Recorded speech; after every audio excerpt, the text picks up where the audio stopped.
Si alguien nos pregunta qué es lo central de la Reforma protestante, qué es la doctrina fundamental que, digamos, que se redescubrió al tiempo de la Reforma, diríamos que es la justificación por la fe en Jesucristo, la afirmación central del Evangelio.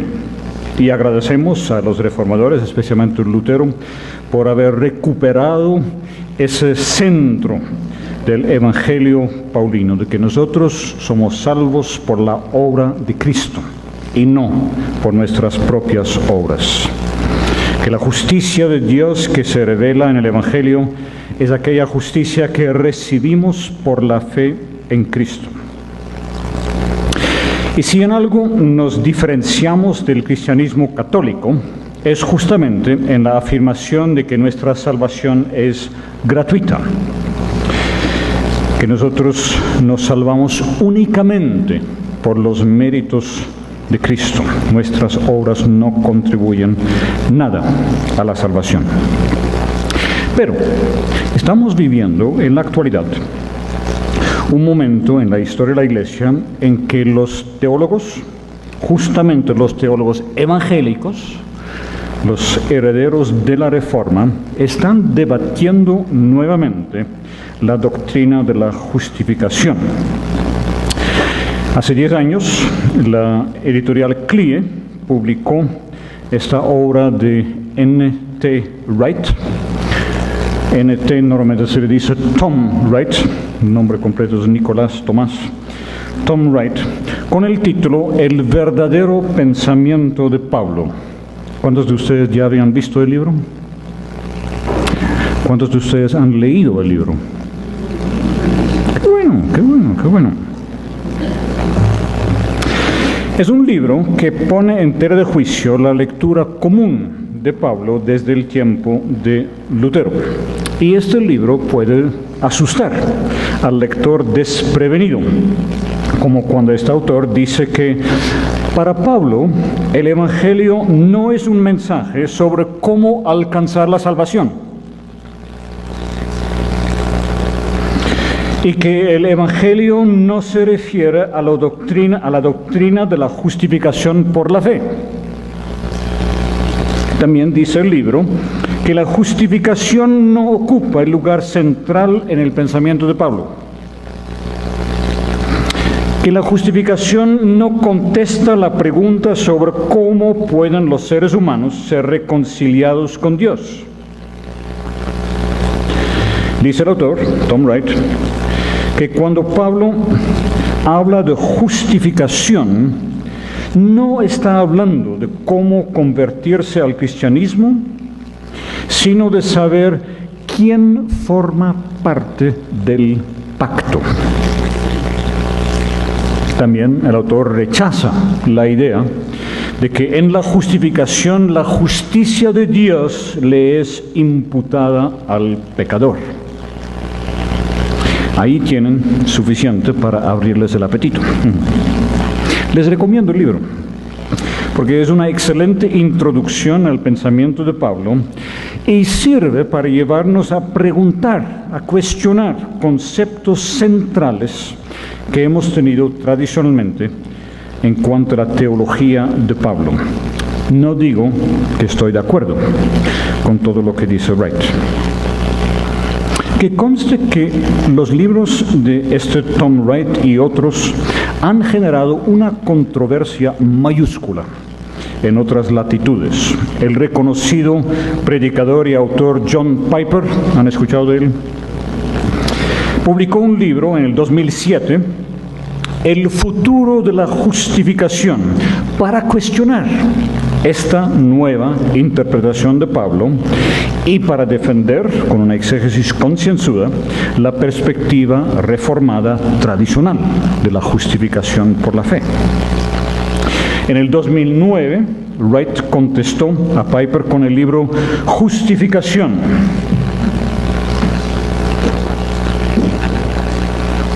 Aquí Aquí está el libro. El libro de Piper, a propósito, Futuro de la Justificación. Ustedes pueden bajarlo en internet directamente. Desgraciadamente solo existe en inglés, pero tienen acceso gratis a eso por internet. Por eso no lo tengo aquí, porque lo tengo en páginas sueltas en la casa.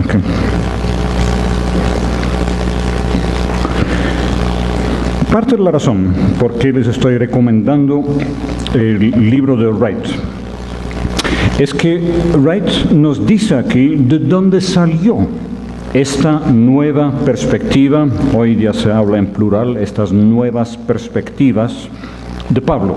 En el primer capítulo de este libro ofrece un repaso, a vuelo de pájaro, de la investigación en torno a la teología de Pablo en el siglo XX. Y él resalta la importancia clave de un autor canadiense, el señor E.P. Sanders, quien escribió el libro Paul and Palestinian Judaism, Pablo y el judaísmo palestinense. Este es el libro que revolucionó los estudios paulinos en estas últimas décadas. Y si ustedes lean a Tom Wright, pueden ver, aún con solamente mirar el índice al final de sus libros, que Sanders es el interlocutor principal de Wright, aun cuando Wright no siempre está de acuerdo con él, o tal vez justamente porque no siempre está de acuerdo con él. Este libro que mencionamos, El verdadero pensamiento de Pablo, aquí Wright dice que no es posible refutar a Sanders. ¿Sí? Dice Wright, yo no creo que se llegue a refutar lo que Sanders defiende. Es más, no creo que se pueda hacer. Creo que su argumento base ya está establecido. Y esto nos lleva a la pregunta básica, ¿cuál es la tesis central de Sanders?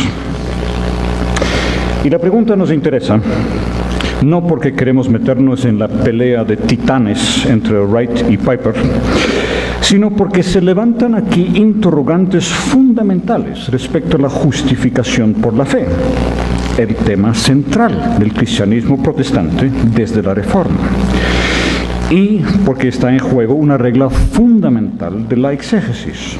Todo texto se ha de interpretar dentro de su contexto histórico y cultural. Si Sanders tiene razón, nos hemos equivocado en cuanto al contexto judío del tiempo de Pablo. Este libro de Sanders se publicó en 1977, cuando este servidor estaba sacando su pregrado en teología. Y resultó que todo el mundo estaba hablando del libro, que yo quería leerlo, me puse a leerlo y no pude. Lo que decía Sanders chocaba tan profundamente con mis presuposiciones, con mi posición personal, y además yo no tenía las herramientas para evaluar lo que él estaba haciendo, lo que él estaba diciendo, que yo tuve que abandonar la lectura. Solamente ahora, cuando me metí con esto de la historia de la interpretación bíblica, volví a Sanders, porque Sanders sí marca un hito en la historia de la exégesis. Volví a intentarlo y disfruté inmensamente del libro. Es una mina de información sobre el judaísmo rabínico y está lleno de peleas sabrosas con otros académicos. Es un deleite. ¿Cuál es entonces la tesis central de Sanders? Sanders muestra que los intérpretes de Pablo se han fundamentado en una caricatura del judaísmo, el judaísmo del primer siglo. Los intérpretes de Pablo han seguido el acercamiento de Lutero al tema de la justificación por la fe. Aún los estudios más extensos por parte de eruditos cristianos de la literatura rabínica siempre ha encontrado que el judaísmo rabínico era una religión de justificación por obras. Es decir, que los judíos del tiempo de Pablo pensaban salvarse por su cumplimiento de la ley. Esto es lo que se ha dado por sentado en cuanto al judaísmo del primer siglo. Lo que hace Sanders es presentar un estudio de la literatura rabínica tanaíta. Si no entienden esa palabra tanaíta, que debe estar ahí, sí. Tanaíta, los Tanaim son los maestros judíos que van desde 2 siglos antes de Cristo hasta el final del 2º siglo después de Cristo. Estamos hablando de un periodo entre 3 y 4 siglos. Y la obra de estos maestros judíos, los Tanaim, está recogido en lo que se conoce como la Mishnah. Dentro de estas generaciones de Tanaim, estos maestros rabínicos, están, por ejemplo, Hillel y Shammai, si han escuchado de ellos, que eran del siglo antes de Cristo. Pero Sanders no solamente utiliza la literatura rabínica, sino que también comenta los documentos de Qumran y una selección de libros apócrifos y pseudepígrafas. Sanders demuestra que los judíos del primer siglo no pensaban salvarse por su cumplimiento de la ley. No creían en un juicio final en que debían tener suficientes obras buenas como contrapeso para sus pecados para así poder salvarse. Incluso, dice Sanders, la idea de salvación no es muy apropiada cuando se está hablando del judaísmo rabínico. Este judaísmo no mira la existencia actual como un apuro de pecado o de condenación del cual uno debe salvarse. Ellos se miran a sí mismos como pueblo de Dios. Por la gracia de la elección de Dios, ellos son parte del pueblo escogido, son herederos del pacto y de las promesas. Y en la medida que se preocupan de la pregunta ¿qué pasa después de la muerte?, la convicción básica es que todo israelita tendrá herencia en la vida futura. Solo aquel que rechaza a Dios y rechaza la Torah, y eso es lo mismo, rechazar a Dios y rechazar a la Torah, este se excluye del pacto y de la elección. Dice Sanders que para los judíos la Torah, la ley, no es algo oneroso, es una dádiva de Dios, de la gracia de Dios. Cumplir la ley es la respuesta de gratitud a Dios por su bondad y su misericordia que Él reveló en la elección y en el pacto. Y si uno falla, y obviamente que sí, fallamos, cometemos pecado, existe la posibilidad de uno arrepentirse, y hay medios de expiación en la misma Torah que Dios ha dado para uno poder ponerse bien otra vez con Dios. Estos medios de expiación van mucho más allá de las ofrendas de Levítico, porque incluyen la oración, incluyen actos de arrepentimiento y por eso siguen derecho después de la destrucción del templo. La caricatura del judaísmo es que es una religión fría, formal, donde no hay una relación personal con Dios. Sanders demuestra que más bien aquí tenemos una religión que procura cultivar la presencia de Dios. Este conjunto de convicciones, Sanders lo llama el nomismo del pacto. Nomismo del pacto, nomos, la ley, ¿sí? La idea de ver el pacto como ley que incluye la idea de la elección, cumplir con la ley, etc. Con eso está planteado el problema respecto a las epístolas de Pablo. Las muchas veces que Pablo contrasta la justificación por la fe con la justificación por obras, parece mostrar que los judíos pensaban justificarse por su cumplimiento de la ley.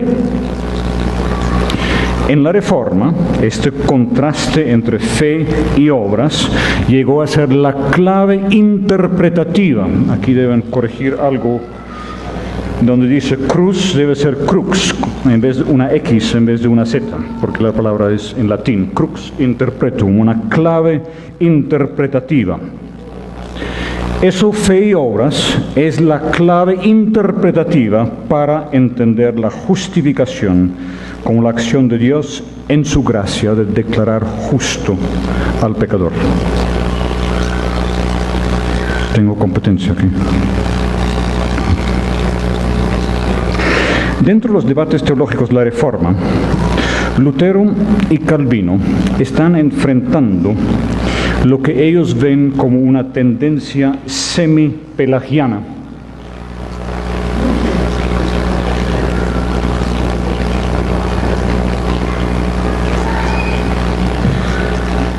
En la teología y práctica de su tiempo en la Iglesia medieval.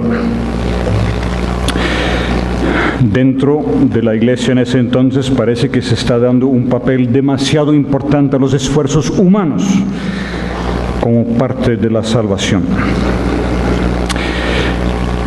En el estudio sobre la historia de la exégesis, este servidor argumenta que Lutero efectivamente hace una identificación de 3 momentos en la historia. Por una parte, la tensión que Lutero ve en el siglo XVI, la tensión entre gracia y mérito, la tensión que viven los cristianos de la Edad Media, del final de la Edad Media, esa tensión, Lutero dice, también está en el diálogo de Jesús con los fariseos. El mismo problema de gracia o mérito es el problema que tiene Jesús con los fariseos. Y dice Lutero, este es el mismo problema que Pablo tiene en la Epístola a los Gálatas, por ejemplo, cuando está confrontándose con los judaizantes. El problema de la tensión entre gracia y mérito. Incluso para Lutero el binomio ley y evangelio llega a ser para él el principio interpretativo para entender toda la Escritura. Y para Lutero no es que el Antiguo Testamento es ley y el Nuevo Testamento evangelio. Lutero dice que dentro del mismo Antiguo Testamento ya está la tensión entre ley y evangelio. Muy interesante que en su estudio, en el comentario sobre los Salmos, cuando él comenta sobre el Salmo 4, por ejemplo, tiene toda una exposición de la gracia y de qué significa creer en Dios para salvación y no depender de las obras. Eso en cuanto a Lutero. Sanders pone en tela de juicio toda esta lectura de Pablo y del Nuevo Testamento en general. Después de Sanders, muchos eruditos del Nuevo Testamento, Tom Wright es apenas un ejemplo, afirman que el gran problema de la interpretación de Pablo ha sido que se sigan leyendo las epístolas desde la óptica de Lutero y todo el concepto de la justificación por la fe que se impuso al tiempo de la Reforma. La alternativa, que se nota en varios eruditos judíos del siglo XX, es decir, que Lutero sí interpretó correctamente a Pablo, pero Pablo estaba equivocado en la forma como él representa el judaísmo. Existe la opción de decir que Pablo sencillamente entendió mal lo que creían sus propios correligionarios.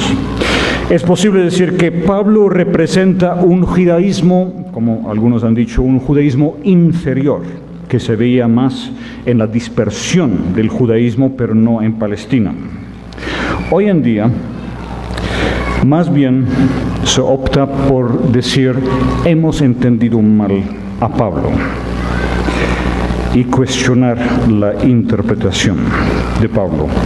El mismo Sanders, en la segunda parte de este estudio, después de haber hecho el estudio sobre el judaísmo del primer siglo, también presenta su propia interpretación de Pablo y de cómo debemos entender la justicia o la justificación en Pablo. Sanders dice en este libro que el término justificación, tan querido de los reformadores, justificación realmente es un término de importancia secundaria en Pablo. ¿Sí? Las citas que tomamos de Tom Wright al principio muestran que Wright procura darle un significado nuevo al término justificación. Wright dice que justificación es la declaración de parte de Dios respecto a quién está dentro y quién está fuera del pueblo de Dios. Eso es justificación.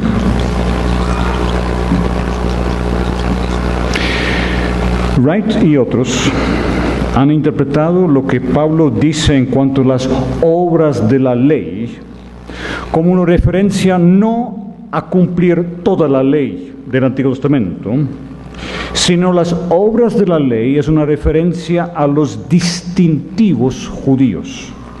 Ciertas prácticas judías, como la circuncisión, como las leyes en cuanto a comida y todo eso, ciertas prácticas judías que se utilizaban para guardar la distancia entre judíos y gentiles.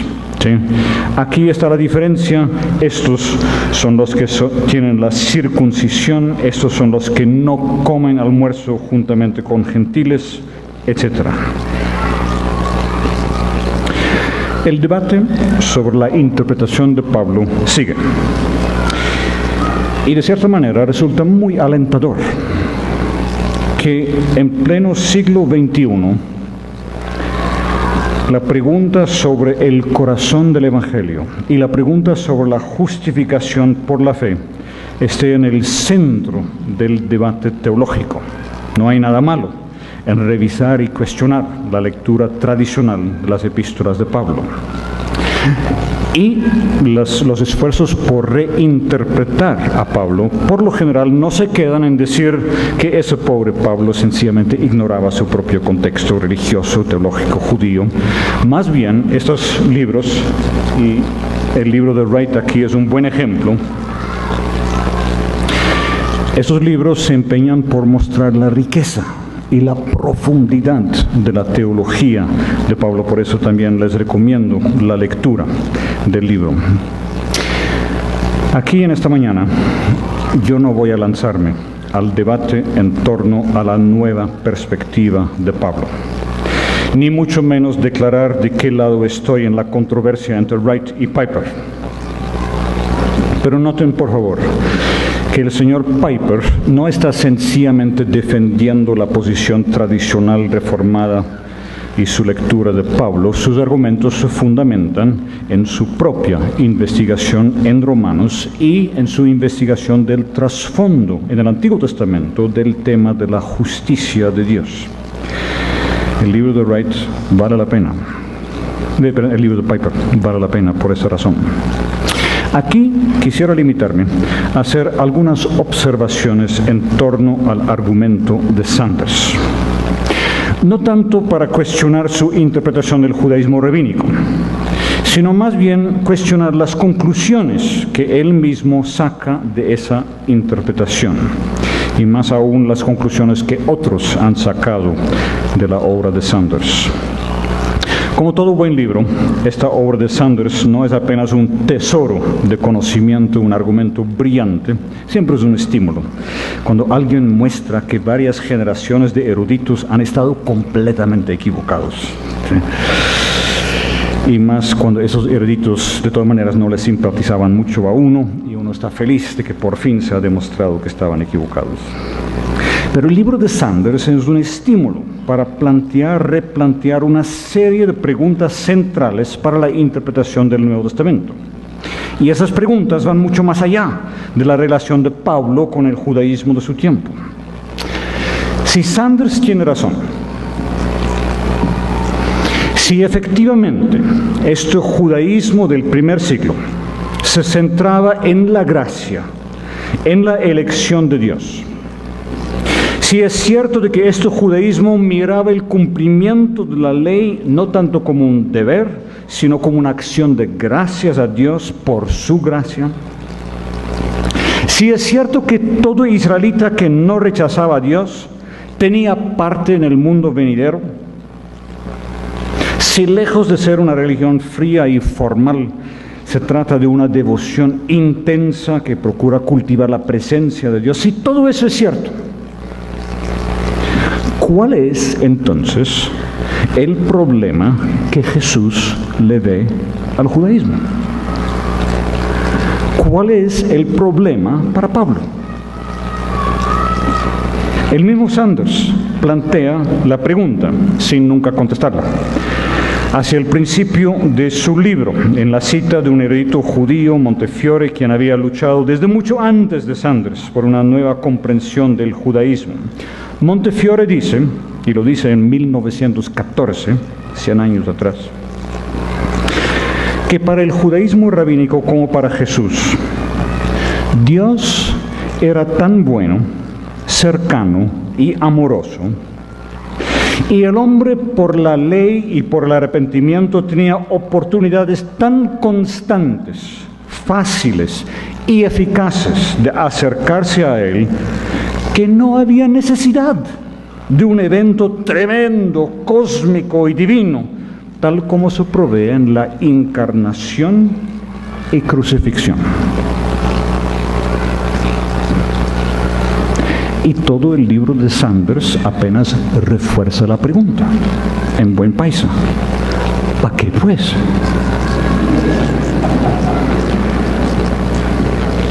Es decir, la pregunta no es apenas cuál es el problema que Jesús tenía con los judíos, sino cuál es el problema que Dios tenía con ellos.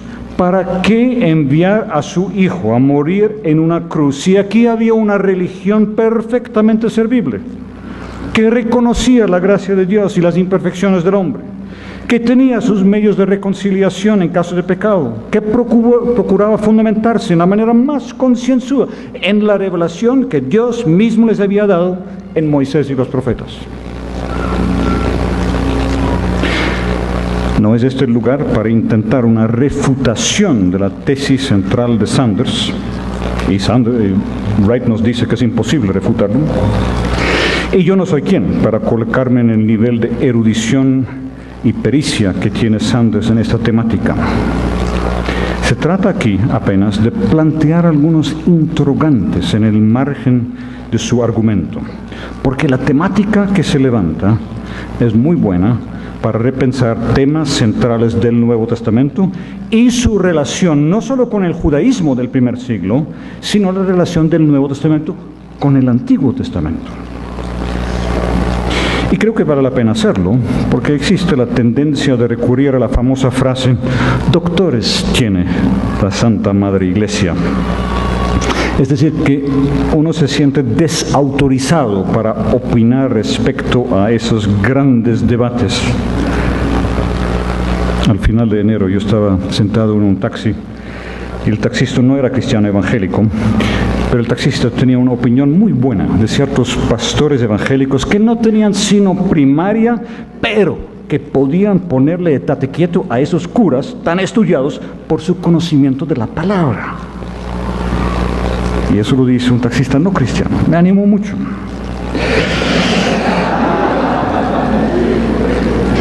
La verdad es que los grandes debates afectan la interpretación bíblica, como ya se ve en el libro de Wright sobre Pablo, y no podemos quedarnos al margen del debate, ni aceptar que nos desautorizan para opinar.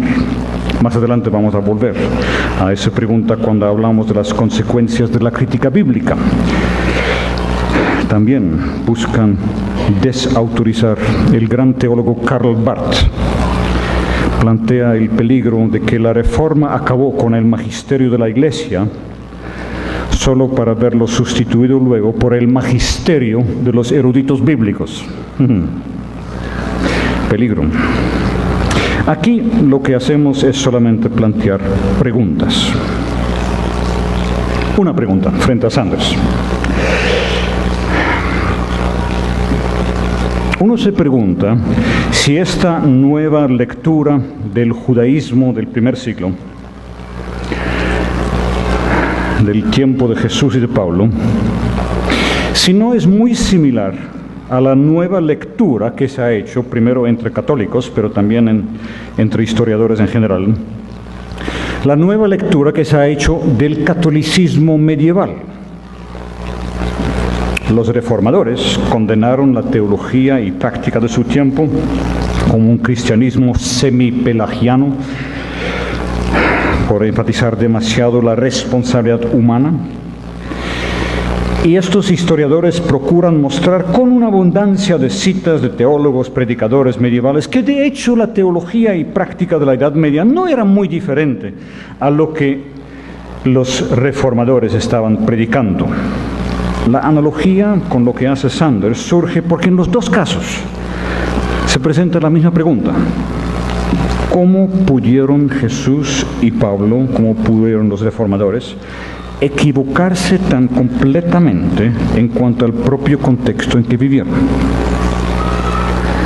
La pregunta inevitable en estos revisionismos históricos es si no resulta más probable que los historiadores, los que procuran reconstruir la realidad del pasado, estén equivocados. Y por reducción al absurdo, todos han visto Lógica, ya saben qué es reducción al absurdo. ¿Sí? Uno se pregunta si no sería posible prestar el mismo servicio que Sanders le presta a los judíos del tiempo de Jesús, a los israelitas de tiempos anteriores, los del tiempo de Amós, de Oseas, de Isaías, de Ezequiel, para mostrar que las denuncias proféticas de Amós, Oseas, Isaías, contra sus contemporáneos realmente descansaban en un malentendido. Y que la religión de sus compatriotas de hecho era una religión sana y equilibrada. Parece lo más cuerdo dudar primero de las reconstrucciones históricas posteriores y no de los testigos inmediatos. Y nunca se trata apenas de Jesús y Pablo o de Lutero, sino también de los miles que formaban parte de ese mismo contexto y en cuyo corazón el mensaje de ellos encontró un eco. Uno de los problemas más obvios en determinar la relación entre Jesús y Pablo por un lado y la religión judía a su tiempo por otro, es el problema que surge al comparar los documentos del Nuevo Testamento con los documentos rabínicos. La literatura rabínica data del final del segundo siglo. Estamos hablando de un periodo de entre 175 y 200 después de Cristo. El documento clave del judaísmo rabínico, la Mishnah, es el registro de la ley oral, se edita al final del segundo siglo, unos 150 años después del ministerio de Jesús, unos 100 años después de la redacción de casi todos los libros del Nuevo Testamento. El Talmud, que se redacta en el cuarto y quinto siglo, es un comentario sobre la Mishnah, es de otra generación de maestros judíos, los Amoraim. Es legítimo suponer que el patrono de religiosidad, ese nomismo del pacto de que habla Sanders, que él ve en la literatura rabínica, también caracterizaba el judaísmo del primer siglo. Sanders mismo muestra cierta incomodidad en esta cita que la tienen allá.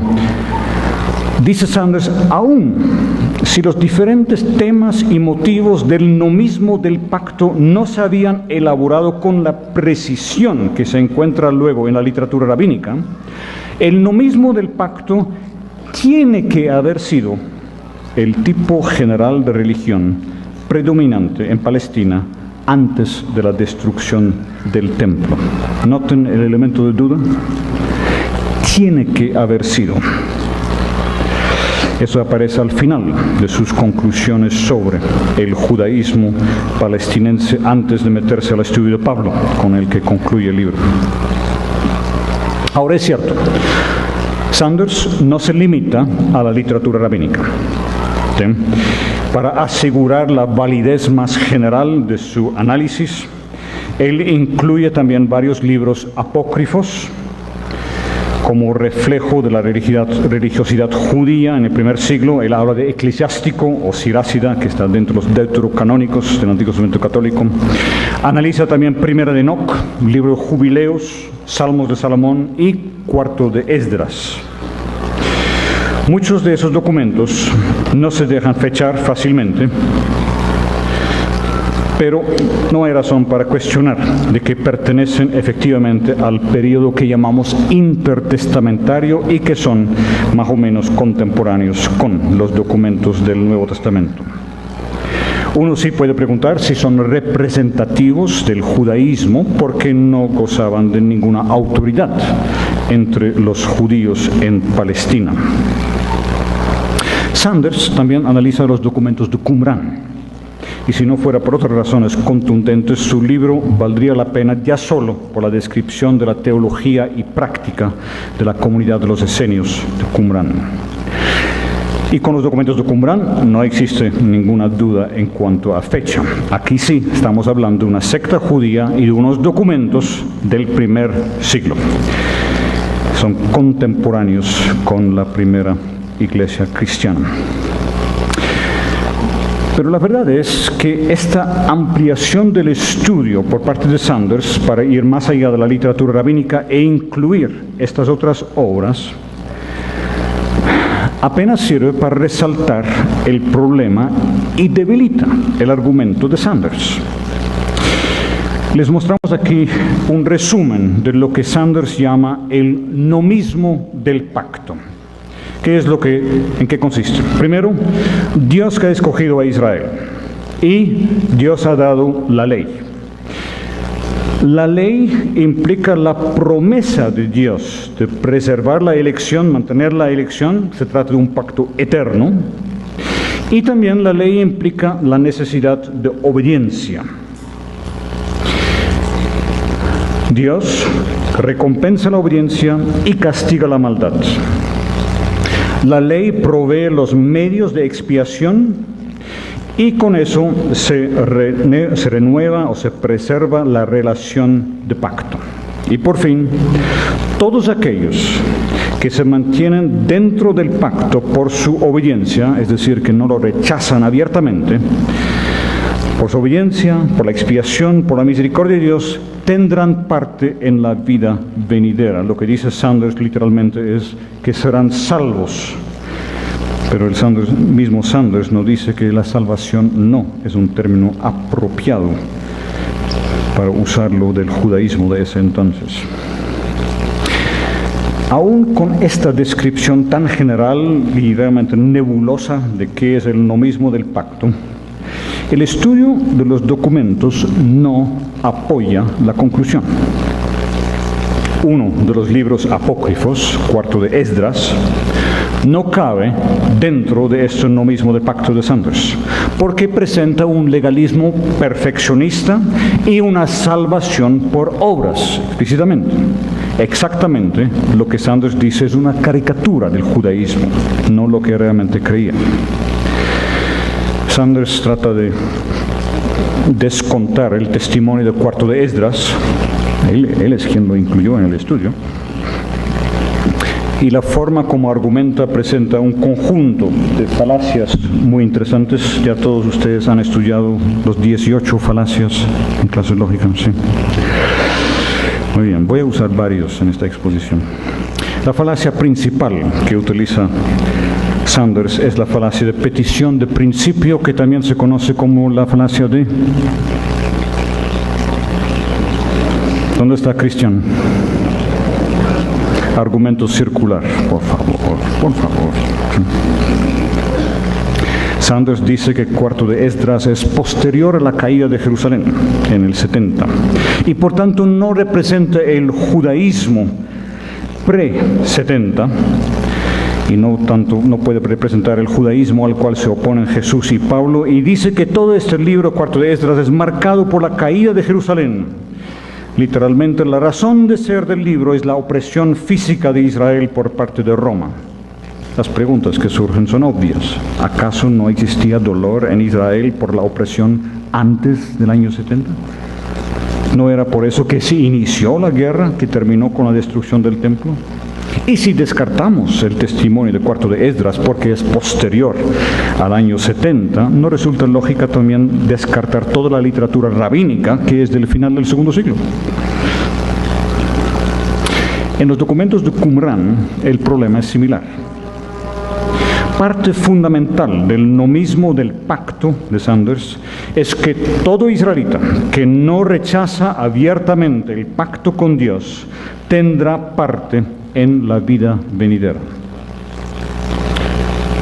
Pero la comunidad de Qumran dice que solo aquellos que ingresan en la comunidad y se comprometen con el pacto renovado tendrán parte en la vida futura. Sanders no profundiza en este punto. Él dedica varias páginas al argumento de que los sectarios de Qumran no adoptan el nombre de Israel, pero lo que Sanders quiere resaltar es que para los que están dentro de la comunidad, su práctica, su teología es muy similar a la del judaísmo rabínico. Pues, por más que abundan los puntos de coincidencia, lo llamativo es que aquí hay un grupo de judíos que afirma que se necesita algo más para ser salvo que solo pertenecer al pueblo escogido. Es notable que Cuarto de Esdras y los documentos de Qumran también distan mucho del judaísmo rabínico por su concepto del pecado. Aun si Cuarto de Esdras considera que es posible cumplir la ley, hay una reflexión extensa sobre la pecaminosidad del ser humano. En los documentos de Qumran se afirma que el ser humano de por sí es incapaz de hacer justicia, y esto va a seguir así durante toda la vida. Y en Qumran se contrasta esta pecaminosidad humana con la bondad y misericordia de Dios. En Qumran se desarrolla una doctrina de la predestinación. Es diferente al concepto de la elección que hay en Israel, porque en Israel la elección es del pueblo. Ahora en Qumran, esa doctrina de la predestinación es del individuo. Y la razón por qué se desarrolla una doctrina de la predestinación es porque el pecado del hombre haría imposible que se salve, que llegue a estar dentro de la comunidad de los que van a salvarse. Entonces, ¿por qué se encuentra esta comunidad? Por la predestinación de Dios. Es justamente por causa del problema del pecado que desarrollan una doctrina de la predestinación. La diferencia con el judaísmo rabínico se nota cuando Sanders dice que los rabinos no tenían una doctrina de pecado original o de la pecaminosidad esencial del ser humano en el sentido cristiano. Es evidente que Cuarto de Esdras y la perspectiva de Qumran no distan mucho del concepto paulino del pecado. Sanders se esfuerza por descontar los paralelos que varios eruditos han notado entre Qumran y Pablo, aunque él reconoce de que hay un tono paulino en la expresión en Qumran, no hay justo. Sí, ahí sí se puede ver algo entendido. Pero él no ve el problema. Claro que hay muchas diferencias entre Pablo y Qumran. Si la comunidad de Qumran no tiene Mesías, no tiene Knus, no tiene resurrección, y se caracteriza principalmente por un conocimiento de las cosas escondidas, secretas de la ley que Dios le ha mostrado a la comunidad. Pero uno también puede decir, desde una perspectiva cristiana, que la teología de Qumran representa exactamente el callejón sin salida que sí hacía necesaria una salvación del pecado como la que se encuentra en el Evangelio que predica Pablo. Hay una conciencia de pecado, hay una conciencia de la incapacidad del ser humano cumplir con la voluntad de Dios, hay un concepto de la gracia de Dios que no se dirige apenas en forma general al pueblo, sino también especialmente al individuo por la predestinación, pero no hay salida. La comunidad no puede hacer otra cosa que insistir en la obediencia a los mandamientos. No hay respuesta al problema. Puede ser, en las palabras que citamos antes del señor Montefiore, puede ser que ellos no sentían la necesidad de un evento tremendo, cósmico y divino, tal como se provee en la encarnación y crucifixión, pero la contradicción interna de su teología sí apunta a tal necesidad, como lo muestra el mismo Sanders en su análisis. El mismo esfuerzo de Sanders, cuando uno tiene tres pocillos, ¿cómo decide cuál usar, no? Creo que hay apenas un expositor aquí. El esfuerzo de Sanders por llenar el vacío respecto a nuestro conocimiento detallado del judaísmo palestinense al tiempo de Jesús y Pablo, y así superar el problema de credibilidad de un argumento que se basa principalmente en una literatura de siglo y medio después. Este esfuerzo de Sanders resalta un problema que él no confronta. Cuando Sanders concluye su análisis del judaísmo palestinense, antes de presentar la nueva interpretación de Pablo, Sanders dice: este estudio no brinda ningún apoyo a aquellos que han afirmado que apocalipticismo y legalismo representan tipos de religión o corrientes sustancialmente diferentes en el judaísmo de la época.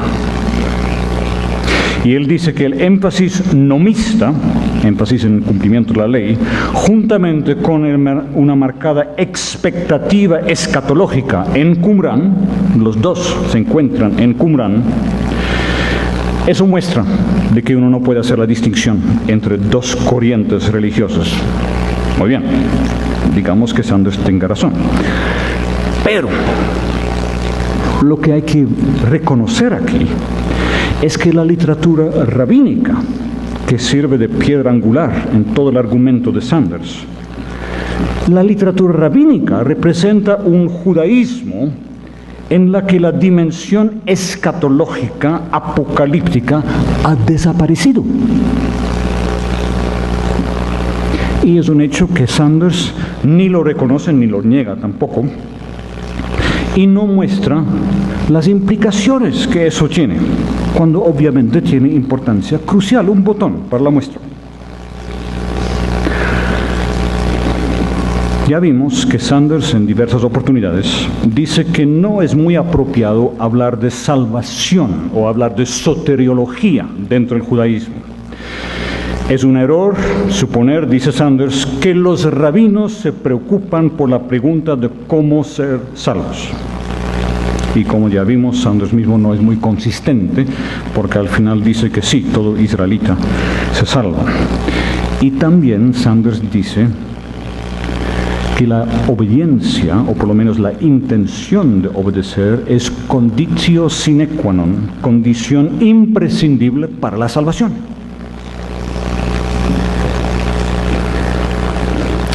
Es cierto que el término salvar, soizo, se utiliza en los evangelios con una variedad de sentidos. Y muchas veces no tiene que ver con la salvación del pecado, de la muerte o de la condenación.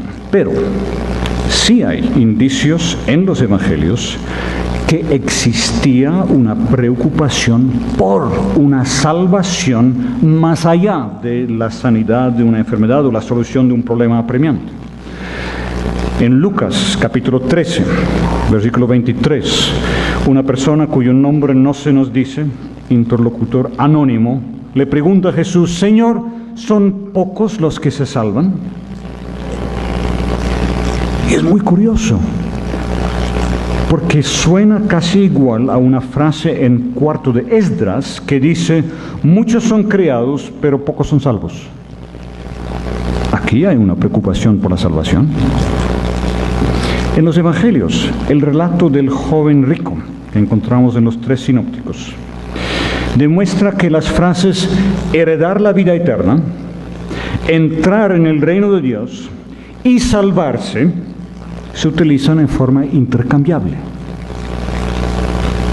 Y este relato es apenas una instancia de la preocupación real de los judíos del tiempo de Jesús con respecto a la pregunta: ¿cómo entrar en el reino de Dios? ¿Cómo heredar la vida eterna? ¿Cómo salvarse? El argumento de Sanders de que el judaísmo no tenía una preocupación ultramundana más allá de esta vida y que tanto las recompensas como los castigos de Dios se recibían más bien en esta vida y no en un más allá, resulta muy cuestionable. Sanders dice que es solo a raíz de las calamidades de los años 70 y 135, las dos fechas claves de las guerras judías, que los judíos desarrollaron el concepto de que los justos y malvados reciban su merecido después de la muerte. Se dan cuenta que ahora tenemos una fecha para el libro de Daniel, porque significa que el libro de Daniel se escribió después de la destrucción del templo. Si solamente después de la destrucción del templo es que se desarrolla un concepto de un castigo y recompensa en el más allá, Daniel 12 ya lo menciona. Entonces, obviamente Daniel se escribió. ¿Les parece? ¿Les suena el argumento? Sanders parece haber olvidado sus propias raíces en la escuela de Schweitzer y el estudio del Jesús histórico, que justamente identifica a Jesús dentro del apocalipticismo judío. Todos los documentos no rabínicos que analiza Sanders dan testimonio de las expectativas escatológicas de los judíos en el tiempo de Jesús. Los evangelios dan testimonio de ese ambiente apocalíptico, hasta tal punto que el libro de Hechos presenta la última pregunta de los discípulos de Jesús antes de la ascensión como una pregunta respecto a la restauración del reino a Israel.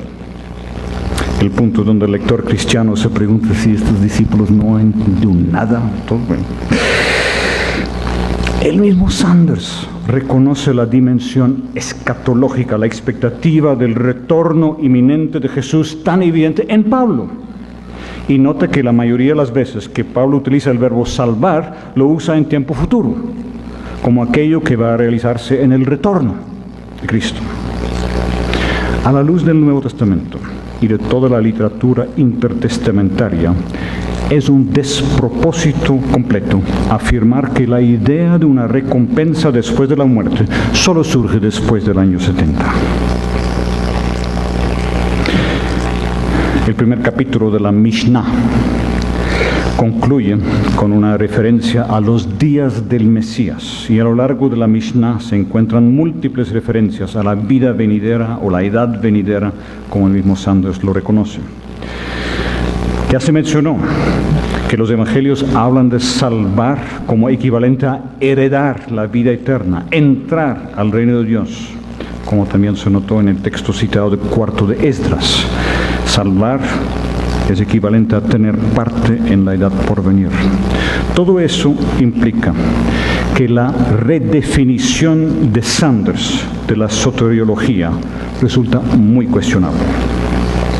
Sanders dice que nosotros debemos entender la soteriología entre los judíos como una preocupación por ser correctamente religioso, por servir a Dios. La pregunta de quién está dentro, quién está fuera.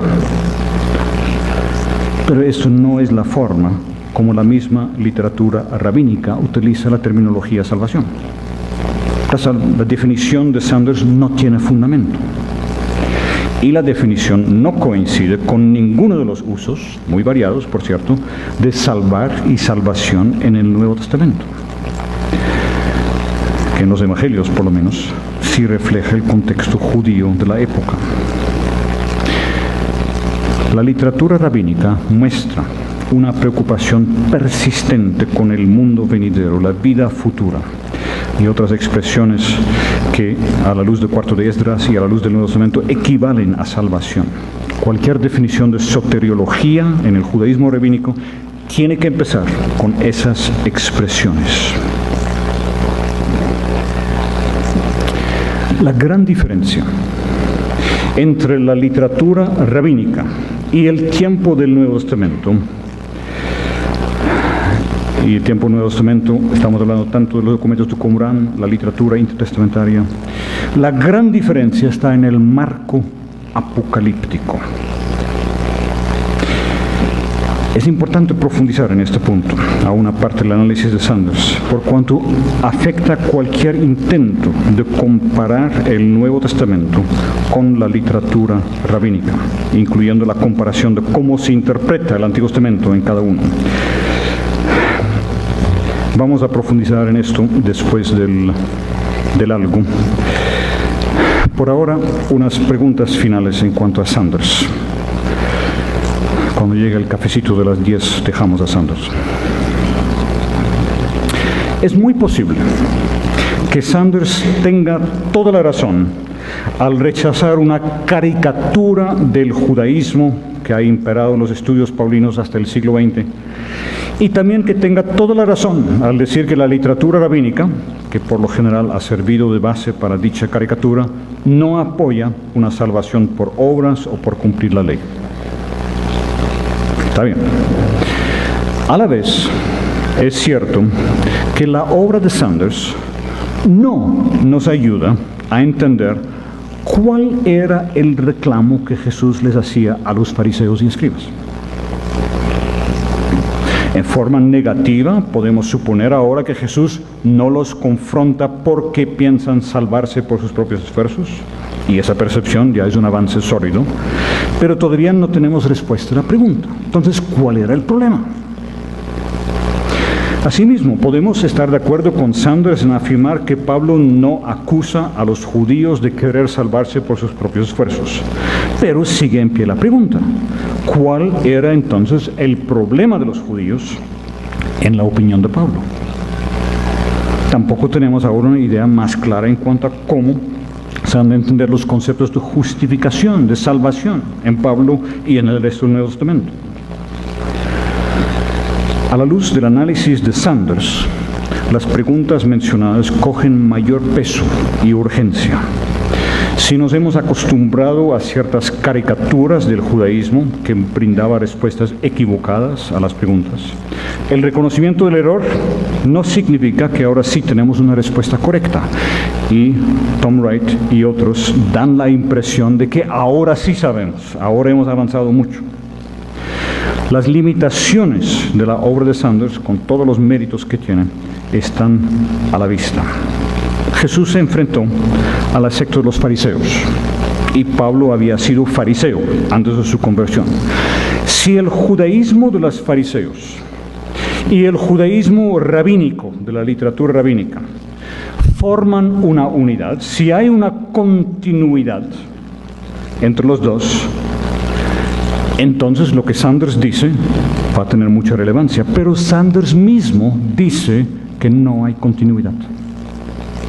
Dice que la relación entre el fariseísmo y la literatura rabínica es una relación compleja y no se debe presuponer la continuidad.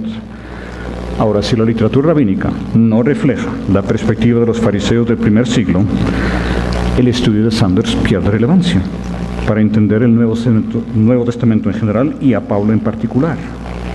Esa conclusión tenue que mencionamos antes cuando Sanders dice que el nomismo del pacto en el primer siglo tiene que haber sido igual al nomismo del pacto de la literatura rabínica, esa conclusión se vuelve aún más insegura.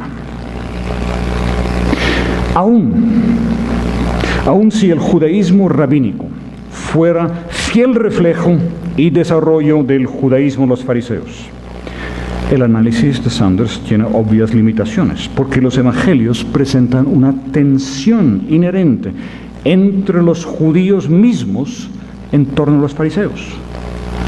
El cuadro que pintan los evangelios del contexto de Jesús no da pie para suponer que el fariseísmo resulta representativo del judaísmo del primer siglo.